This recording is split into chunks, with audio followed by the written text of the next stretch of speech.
Welcome to the latest addition to the Compliance Podcast Network, the podcast 10 for 10, which brings you the week's top 10 compliance stories curated together in one podcast each week.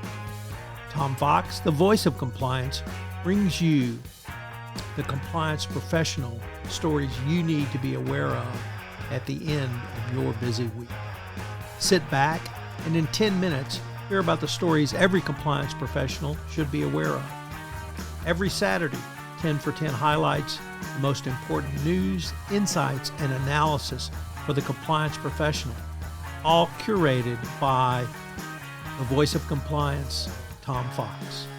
Get your weekly filling of compliance stories with 10 for 10. Hosted by Tom Fox.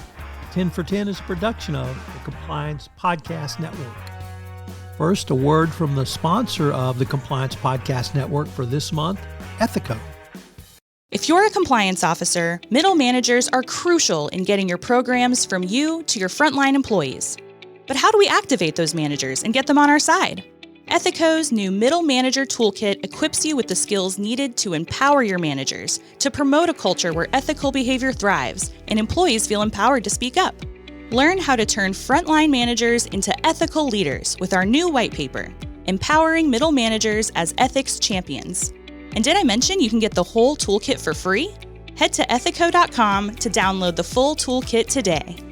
10 for 10 for the week ending February 15, 2025.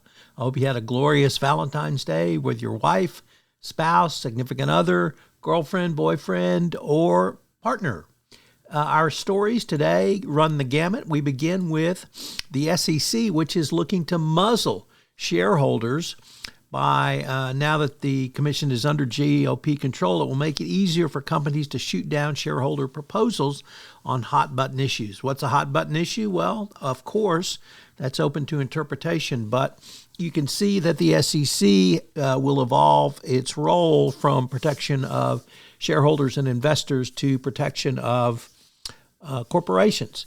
It will put out new guidance that will make it harder for activists to get shareholder votes on proposals that touch social issues. And of course, everything is a social issue. Next up from the BBC, a very interesting story about an oil cleanup gone wrong in Nigeria. The BBC investigated allegations that the oil giant Shell ignored repeated warnings of a controversial cleanup in oil-polluted areas of southern Nigeria, which has been beset by problems and corruption. The company said that all is going well, but the BBC uncovered evidence that the Shell was warned repeatedly over several years that the scheme set up by the government and funded by various oil firms was suffering from a string of issues.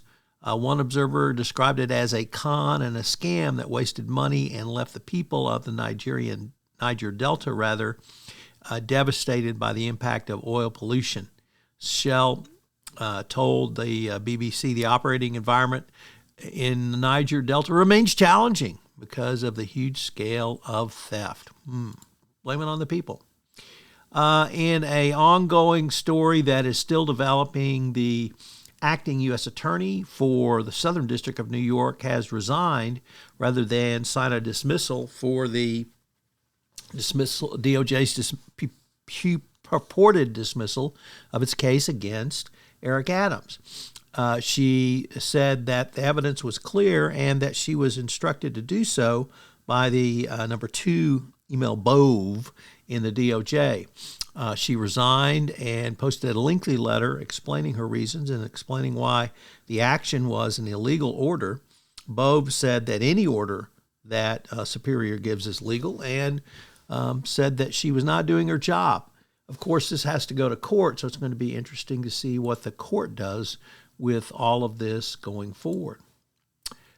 Next up, CFIUS. Yes, CFIUS has circled its enforcement wagons, and it's getting ready to unleash itself on foreign companies who want to do investments in the United States under the Trump administration. It increased its civil monetary penalty enforcement with over $70 million in enforcement penalties delivered in 2024. The Trump administration is unlikely to substantially change this trend and will no doubt put a lot of effort into keeping foreign investment out of the United States, unless, of course, they make a donation to Donald Trump. And finally, from the Washington Post, the U.S. fell to a new low on the Transparency International Corruption Perception Index. U.S. is now 28th out of 180 countries. It can only going to get worse, obviously, under the Trump administration. Denmark, who Trump said he will, by hook, nook, or crook, get Greenland from, is at the top. So it's doubtful he'll be able to bribe Denmark, but I'm sure he'll try going forward. Our next story, perhaps the biggest story of the week in the compliance world, was that Trump released an executive order suspending all FCPA investigations and enforcement for a minimum period of 6 months while the DOJ reconsiders whether it will enforce that law, and probably that will be extended multiple terms during the Trump administration. Many commentators, including myself, say that compliance is even more important now under the current Trump administration. So you can bribe at your own risk, but Trump says it's okay to do so. Next up, in a very interesting development, in the U.S. Attorney for Washington is now taking open referrals from Elon Musk, as the top prosecutor has taken a referral from Musk, and so he will begin an inquiry into whatever Mr. Musk wants. If it's not clear what the referral was, but he has apparently doesn't like the way some of his Doge folks have been treated, so he's referred those who are mean to them over to the U.S. Attorney for investigation. Next up, the Mike Madigan, the former Speaker of the Illinois House of Representatives, was finally convicted after 11 days of deliberation by a jury. Frankly, I did not think they would convict him given the length of time, but they were stuck on the overall RICO claim, the largest of the claims against him. Nevertheless, a huge victory for the people of Illinois, who have suffered greatly under Madigan's corrupt rule in the House. This, of course, was the ComEd Illinois scandal, where the electric company paid bribes to Madigan to get legislation passed. So a big conviction in Illinois around corruption.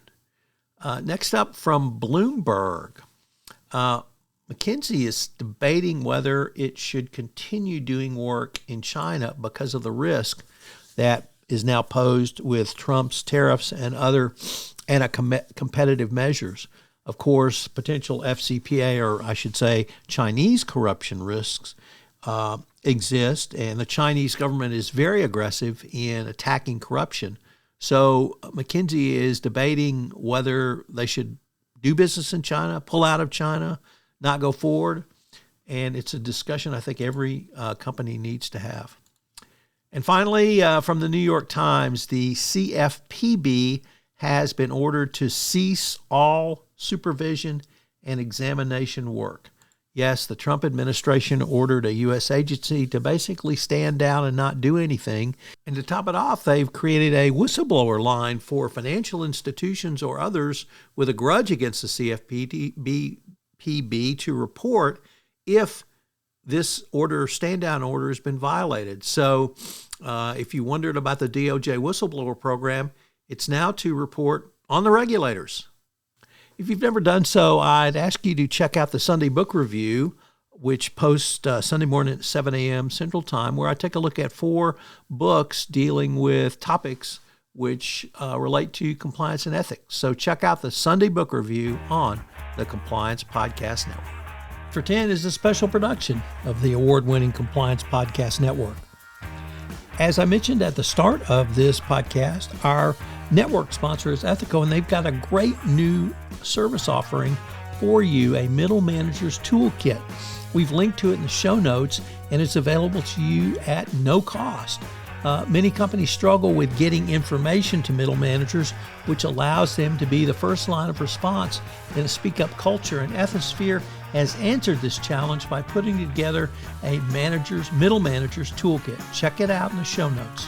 Thanks so much for listening to this episode of 10 for 10. I hope you'll check out the newest podcast in the Compliance Podcast Network, the Compliance Tip of the Day.